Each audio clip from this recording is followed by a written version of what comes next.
The US has a problem with extremism, but it might not be the kind you're thinking of.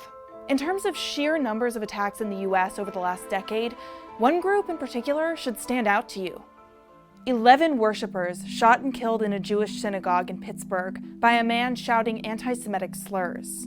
14 pipe bombs at the doors of leading Democratic politicians and donors and CNN.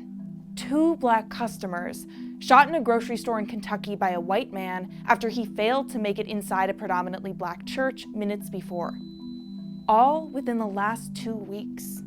White supremacist and other forms of right-wing violence are currently the deadliest active domestic extremist movements in the US, according to data from several civil rights groups that track hate crimes and extremist violence. Southern Poverty Law Center is one of those groups. We spoke with the center's Heidi Byrick, who's been following extremist movements for almost 2 decades, to help break it all down. Let's just start with the numbers. Over the last decade, right-wing extremists committed more than 70% of extremist-related murders, according to a report published earlier this year by the Anti-Defamation League's Center on Extremism. The Government Accountability Office similarly reported in 2017 that right-wing extremists were responsible for 73% of fatal extremist incidents since 9/11. The most common groups victimized by these extremists are those who are Black, Hispanic, or part of a multiracial couple or family. It's important to note that right-wing domestic extremism is an umbrella term under which various right-wing ideologies fall in the US. Crimes committed by people who are anti-government, anti-Semitic, homophobic, Islamophobic, xenophobic, and fascist, among other things, also fall under this category.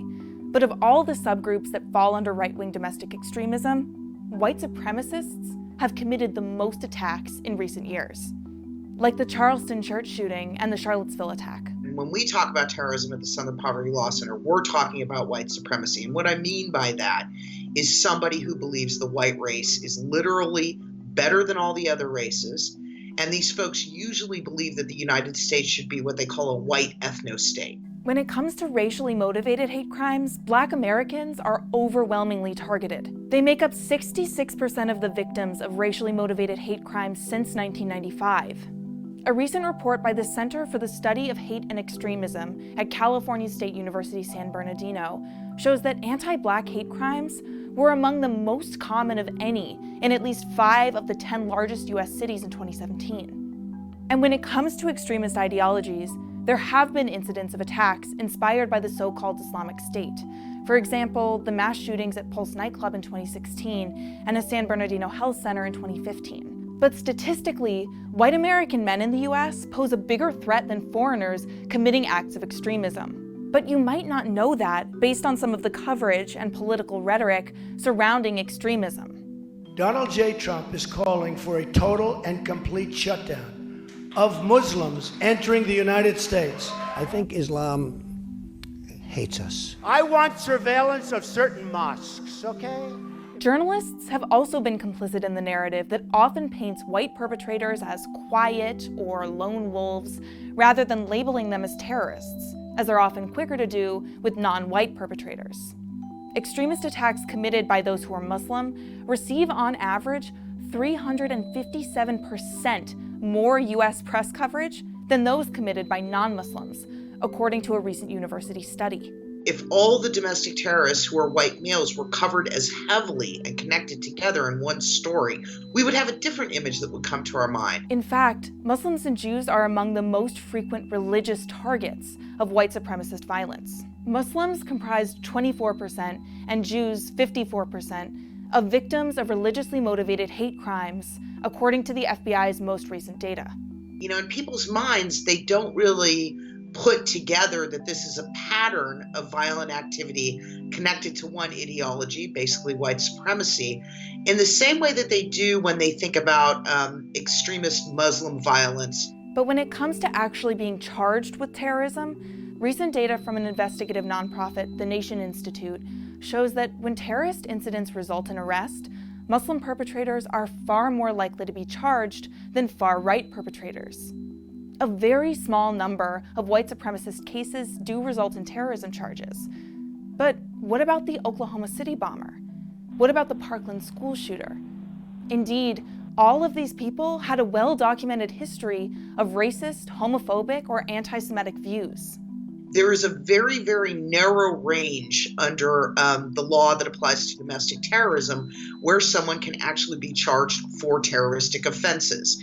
It usually involves things like, did they use a weapon of mass destruction? So you could have a person committing an act of terrorism internationally that is exactly the same as someone doing it domestically, and you're going to get two completely different sets of charges. Though there are varying definitions, under the federal U.S. Criminal Code, domestic terrorism is defined as, quote, acts dangerous to human life that are a violation of the criminal laws of the United States or of any state, intended to intimidate the population and influence the government. Byrick says domestic terrorism legislation tends to be stronger at the state level than federal. While some politicians have called on the government to pass a domestic terrorism statute, other people say that would be federal overreach. It's also important to note that different groups have different standards for tracking extremist violence. But no matter which way you look at it, data overwhelmingly show that white men are committing more acts of violent extremism in the US than any other group. And it's on the rise. The number of hate groups in the US have been ticking up in the last few years. White supremacist murders more than doubled from 2016 to 2017. Hate crimes also surged. And this hate has found a home online. Major tech platforms, including Google, Facebook, Twitter, and YouTube, have come under scrutiny over whether they're doing enough to monitor and block this hateful rhetoric. Increasingly, white supremacists with significant followings have been booted from the platforms, but tech companies also face pushback over whether those actions amount to censoring free speech. Byrick says this kind of thinking isn't likely to go away anytime soon, and that everyday citizens who want to combat this problem can write letters to tech companies and local representatives to lobby for increased oversight. But ultimately, she says, it's up to the government to track these movements more closely. White supremacy started with our Constitution. It's part of our history. It's something we battled against for decades to get equal rights for people of color. And if we want to get rid of it, we're going to have to first of all realize how dangerous it is, and then defeat that way of thinking here at home. With all of this in mind, do you think the US government should start taking domestic terrorism legislation more seriously? Let me know in the comments. Thanks for tuning in to Now This World this week, and please like and subscribe if you haven't already.